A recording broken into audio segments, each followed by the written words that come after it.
Bonjour. Il y a 2 ans, le professeur Samuel Paty était poignardé et décapité en pleine rue de Conflans-Sainte-Honorine par un terroriste islamique tchétchène d'à peine 18 ans, qui après avoir assassiné le jeune enseignant a été neutralisé alors qu'il se précipitait vers 2 policiers au cri de Allah Akbar. Il y a 2 ans, le nom de Samuel Paty s'ajoutait à la longue liste des victimes de l'islamisme.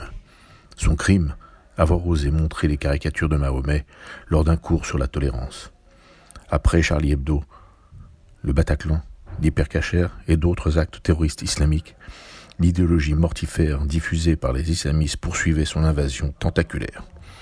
Ce totalitarisme s'attaquant à toutes nos valeurs, voulant nous interdire de penser, d'enseigner, de blasphémer, de vivre avec nos différences et nos spécificités. Comme après chaque attaque terroriste islamique, l'émotion était grande, mais ça et là, des individus envoûtés par la haine ont refusé de désigner et de condamner l'idéologie criminelle. Certains même trouvaient des explications, voire même des excuses aux criminels. Depuis 2 ans, la peur s'est installée et une autocensure s'est imposée. La critique de l'islam dévoyé est à peine abordée. Les déclarations, voire même la simple critique, sont évitées par crainte de représailles. L'ombre de Samuel Paty plane et l'horreur de son assassinat bloque même les plus courageux. La peur rôde. Des enseignants, aujourd'hui encore, sont menacés de mort. Des enseignants qui, lorsqu'ils osent parler, témoignent du silence de leur hiérarchie. Des enseignants pour lesquels la seule issue est de s'exiler et de vivre sous protection policière.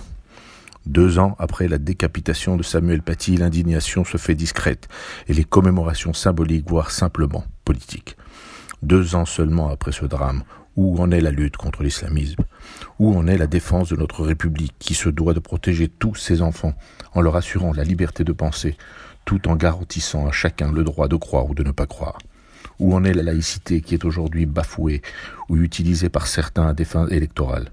En pensant à Samuel Paty, nous ne pourrons honorer sa mémoire que si nous agissons avec force contre ceux qui diffusent le venin islamiste. Nous honorerons sa mémoire en luttant tous ensemble contre tous les extrémismes et en remettant au centre de nos combats celui pour la République et son triptyque: liberté, égalité, fraternité. À la semaine prochaine.